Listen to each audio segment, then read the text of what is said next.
Hello friends, study with bank के current affair session में आपका स्वागत है। ये current affair SSC, banking, railway, state PCS, CDS, CAPF, NDA और अदर कॉम्पिटिटिव एग्जाम आदि में सहायक होंगे। आज की डेट है 16 फरवरी 2022। तो चलिए आज का करंट अफेयर शुरू करते हैं।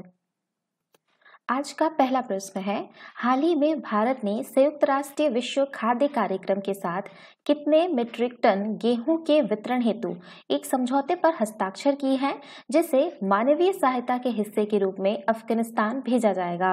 Option A 40,000 metric ton, option B 50,000 metric ton, option C 30,000 metric ton, option D 20,000 metric ton.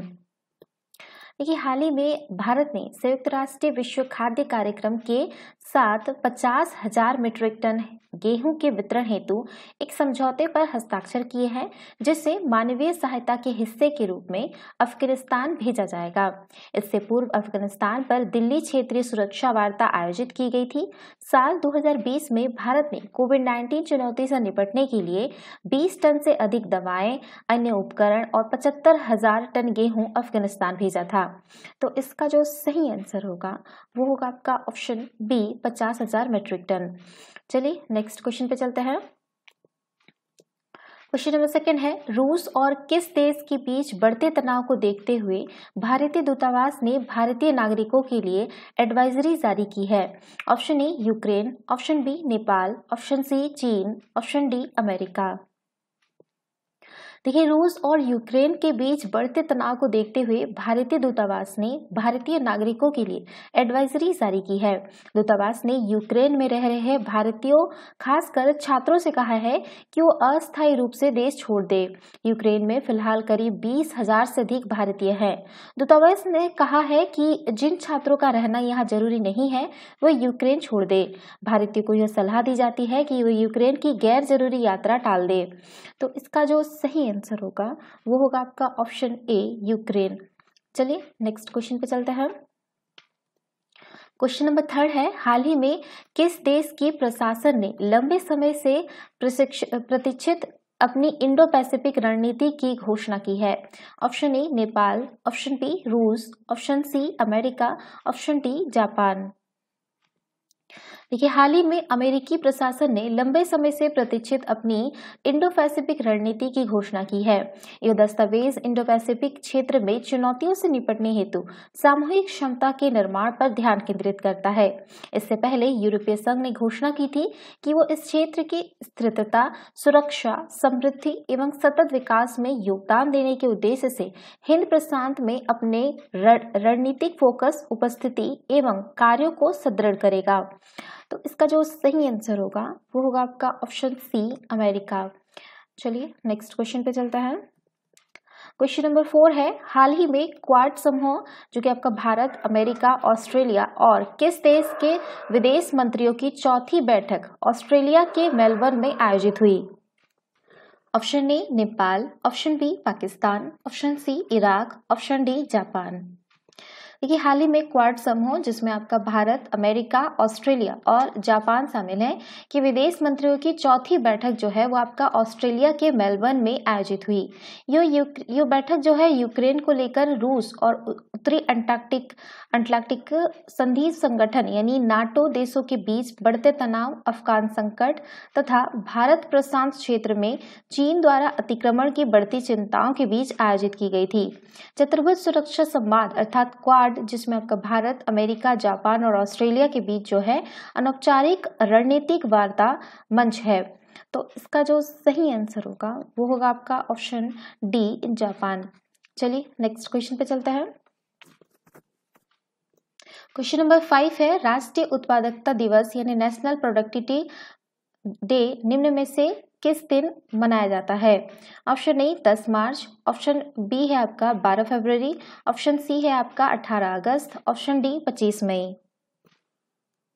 देखिए, भारत ने 12 फरवरी 2022 को राष्ट्रीय उत्पादकता दिवस यानी कि नेशनल प्रोडक्टिविटी डे मनाया, जो लक्ष्यों को प्राप्त करने के लिए नियोजन समय, कौशल, ऊर्जा, बुद्धिमत्ता, संसाधन और अवसर प्रदान करता है तथा इसका उद्देश्य भारत के सभी क्षेत्रों में उत्पादकता और गुणवत्ता के प्रति जागरूकता को प्रोत्साहित करने के साथ साथ उन्हें बढ़ावा देना है। बात करते हैं राष्ट्रीय उत्पादकता दिवस के बारे में, तो इसका आयोजन राष्ट्रीय उत्पादकता परिषद द्वारा किया जाता है, जिसके द्वारा उत्पादकता के माध्यम से आत्मनिर्भरता थीम के तहत 12 से 18 फरवरी 2022 तक राष्ट्रीय उत्पादकता सप्ताह मनाया जा रहा है। राष्ट्रीय उत्पादकता दिवस का उद्देश्य उत्पादकता, नवाचार और दक्षता पर जागरूकता बढ़ाने के साथ ही इष्टतम संसाधनों के उपयोग से उत्पादन को अधिकतम करना है। राष्ट्रीय उत्पादकता परिषद के बारे में बात करें तो राष्ट्रीय उत्पादकता परिषद 1958 में स्थापित एक स्वायत्त संगठन है। राष्ट्रीय उत्पादकता परिषद को वर्ष 1860 में सोसाइटी पंजीकरण अधिनियम 21 के तहत पंजीकृत किया गया था। तो इसका जो सही आंसर होगा वो होगा आपका ऑप्शन बी 12 फरवरी। चलिए नेक्स्ट क्वेश्चन पे चलते हैं। क्वेश्चन नंबर 6 है, हाल ही में किस देश ने आधिकारिक तौर पर कोयला को लुप्तप्राय प्रजाति के रूप में घोषित किया है? Option A Nepal, option B Bharat, option C रूस, ऑप्शन डी ऑस्ट्रेलिया। देखिए, हाल ही में ऑस्ट्रेलिया ने आधिकारिक तौर पर कोयला को लुप्तप्राय प्रजाति के रूप में घोषित किया है। ऑस्ट्रेलिया की कोआला जो है, कोआला की आबादी 2 दशकों से अधिक समय से विलुप्त होने की राह पर है। वर्ष 2001 के बाद से NSU यानी न्यू साउथ वेल्स में कोआला की आबादी में जो है 33% से 61% तक की गिरावट आई है। पशु अधिकार समूहों और संरक्षणवादियों द्वारा की गई कई मांगों के बावजूद सरकार पर प्रजातियों की रक्षा में बहुत कम उपाय करने का आरोप लगाया गया है। कोआला को वर्ष 2012 में सुवेद्य के रूप में घोषित किया गया था। ऑस्ट्रेलिया में वर्ष 2019 की भयावह आग, जिसे अब ब्लैक समर के रूप में जाना जाता है, के दौरान लगभग 60,000 कोआला प्रभावित हुए थे। इससे उनके विशाल आवासीय क्षेत्र रहने योग्य भी नहीं रह गए थे। एक और बड़ा खतरा क्लेमिडिया का प्रसार है, जो एक यौन संचारित रोग है और यह जो है कोआला में अंधापन और प्रजनन मार्ग में अल्सर का कारण बनता है। तो इसका जो सही आंसर होगा वो होगा आपका ऑप्शन डी ऑस्ट्रेलिया। चलिए नेक्स्ट क्वेश्चन पे चलते हैं। क्वेश्चन नंबर 7 है, हाल ही में प्रकाशित एक शोध से पता चला है कि असम का किस राष्ट्रीय उद्यान जितना कार्बन अवशोषित करता है उससे कहीं अधिक कार्बन उत्सर्जित कर रहा है? ऑप्शन ए कांजीरंगा राष्ट्रीय उद्यान, ऑप्शन बी औरंग राष्ट्रीय उद्यान, ऑप्शन सी मानस राष्ट्रीय उद्यान, ऑप्शन डी है आपका डिब्रू सैखोवा राष्ट्रीय उद्यान। देखिए, हाल ही में प्रकाशित एक शोध से पता चला है कि असम का कांजीरंगा राष्ट्रीय उद्यान जितना कार्बन अवशोषित करता है उससे कहीं अधिक कार्बन उत्सर्जित कर रहा है। इस शोध के अनुसार जैसे जैसे पृथ्वी गर्म होगी, कांजीरंगा राष्ट्रीय उद्यान की कार्बन अवशोषित करने की क्षमता और कम होती जाएगी। इससे पहले यह पाया गया है कि अमेज़न वर्षावन कार्बन अवशोषित करने की तुलना में अधिक कार्बन डाइऑक्साइड उत्सर्जित कर रहे हैं। तो इसका जो सही आंसर होगा वो होगा आपका option A Kaziranga national park, Kaziranga राष्ट्रीय उद्यान, एक ही बात है। चलिए नेक्स्ट क्वेश्चन पे चलते हैं। क्वेश्चन नंबर 8 है, वित्त मंत्रालय ने हाल ही में कृषि अवसंरचना विकास उपकर को 7.5% से घटाकर कितने प्रतिशत करने की घोषणा की है? Option A 3%, option B 4%, option C 5%, option D 7%। देखिए, वित्त मंत्रालय ने हाल ही में कृषि अवसंरचना विकास उपकर को 7.5% से घटाकर 5% करने की घोषणा की। इससे कच्चा पाम तेल के आयात पर प्रभावी शुल्क 8.25% से घटकर 5.5% रह गया। इस फैसले के संदर्भ में खाद्य मंत्रालय ने एक बयान में कहा कि कच्चे पाम तेल पर कृषि उपकर घटाए जाने से उपभोक्ताओं को राहत मिलेगी और घरेलू स्तर पर खाद्य तेलों की कीमतों को काबू में रखने में मदद मिलेगी। तो इसका जो सही आंसर होगा वो होगा आपका ऑप्शन सी 5%। चलिए नेक्स्ट क्वेश्चन पे चलते हैं। क्वेश्चन नंबर 9 है, कृषि और प्रसंस्कृत खाद्य उत्पाद निर्यात विकास प्राधिकरण ने अपना 36वां स्थापना दिवस कब मनाया? ऑप्शन ए 10 फरवरी 2022, ऑप्शन बी 11 फरवरी 2022, ऑप्शन सी है आपका 12 फरवरी 2022, ऑप्शन डी 13 फरवरी 2022। देखिए, कृषि और प्रसंस्कृत खाद्य उत्पाद निर्यात विकास प्राधिकरण यानी agriculture and processed food product export development authority यानी इसको शॉर्टकट में हम लोग एपीडा कहते हैं। एपीडा ने जो है 13 फरवरी 2022 को अपना 36वां स्थापना दिवस मनाया। कृषि और प्रसंस्कृत खाद्य उत्पाद निर्यात विकास प्राधिकरण की स्थापना जो है वो भारत सरकार द्वारा कृषि और प्रसंस्कृत खाद्य उत्पाद निर्यात विकास प्राधिकरण अधिनियम 1985 के तहत की गई थी। यह वाणिज्य एवं उद्योग मंत्रालय के अधीन कार्य करता है। प्राधिकरण का मुख्यालय जो है वो आपका नई दिल्ली में है।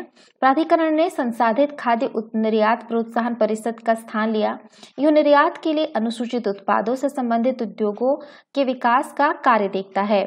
एपीडा यह कार्य वित्तीय सहायता या अन्य रूपों में सर्वेक्षण और व्यवहार्यता अध्ययन कर तथा सहायक योजनाओं के माध्यम से सहभागिता करके निष्पादित करता है। तो इसका जो सही आंसर होगा वो होगा आपका ऑप्शन डी 13 फरवरी 2022। चलिए नेक्स्ट क्वेश्चन पे चलते हैं। क्वेश्चन नंबर 10 है, भारत में प्रतिवर्ष राष्ट्रीय महिला दिवस के रूप में कब मनाया जाता है? ऑप्शन ए 12 फरवरी, ऑप्शन बी 13 फरवरी, ऑप्शन सी 14 फरवरी, ऑप्शन डी 15 फरवरी। देखिए, भारत में प्रतिवर्ष 13 फरवरी को राष्ट्रीय महिला दिवस के रूप में मनाया जाता है। ध्यातव्य है कि भारत में यानी आगरा और अवध के संयुक्त प्रांत पहली महिला राज्यपाल जो है वो सरोजिनी नायडू के जन्मदिवस को राष्ट्रीय महिला दिवस के रूप में मनाया जाता है। सरोजिनी नायडू का जन्म 13 फरवरी 1879 को हुआ था। उन्होंने स्वतंत्रता आंदोलन में भाग लिया, देश की आजादी और महिलाओं के अधिकारों के लिए संघर्ष किया। आजादी के बाद सरोजिनी नायडू को पहली महिला राज्यपाल बनने का अवसर मिला। भारत में महिलाओं के विकास के लिए सरोजिनी नायडू ने के योगदान को मान्यता देने के लिए उनके जन्मदिन को राष्ट्रीय महिला दिवस के रूप में मनाने का निर्णय लिया गया था। इस दिवस को मनाने का प्रस्ताव भारतीय महिला संघ और अखिल भारतीय महिला सम्मेलन के सदस्यों द्वारा किया गया था। उल्लेखनीय है कि राष्ट्रीय महिला दिवस 13 फरवरी को जबकि अंतर्राष्ट्रीय महिला दिवस 8 मार्च को मनाया जाता है। तो इसका जो सही आंसर होगा वो होगा आपका ऑप्शन बी 13 फरवरी। तो ये थे आज के करंट अफेयर। वीडियो पसंद आए तो लाइक, शेयर और कमेंट करना ना भूलें। साथ ही साथ चैनल को सब्सक्राइब करना ना भूलें। Thanks for watching. Have a nice day. Take care.